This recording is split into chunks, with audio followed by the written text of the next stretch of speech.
சங்கீதம் 3. தாவீது தன் குமாரன் அப்சலோமுக்கு தப்பி ஓடி போகையில் பாடின சங்கீதம்.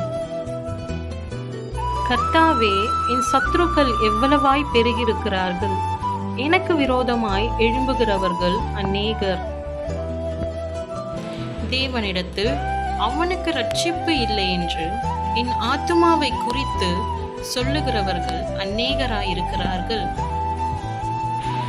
ஆனாலும் கர்த்தாவே, நீர் என் கேடகமும் என் மகிமையும் என் தலையை உயர்த்துகிறவருமாயிருக்கிறீர். நான் கர்த்தரை நோக்கி சத்தமிட்டு கூப்பிட்டேன், அவர் தமது பரிசுத்த பர்வதத்திலிருந்து எனக்கு செவி கொடுத்தார். நான் படுத்து நித்திரை செய்தேன், விழித்து கொண்டேன். கர்த்தர் என்னை தாங்குகிறார். எனக்கு விரோதமாக சுற்றிலும் படையெடுத்து வருகிற 10,000 பேருக்கும் நான் பயப்படேன். கர்த்தாவே, எழுந்தருளும். என் தேவனே, என்னை இரட்சியும். நீர் என் பகைஞர் எல்லாரையும் தாடையிலே அடித்து துர்மார்க்கருடைய பற்களை தகர்த்து போட்டீர்.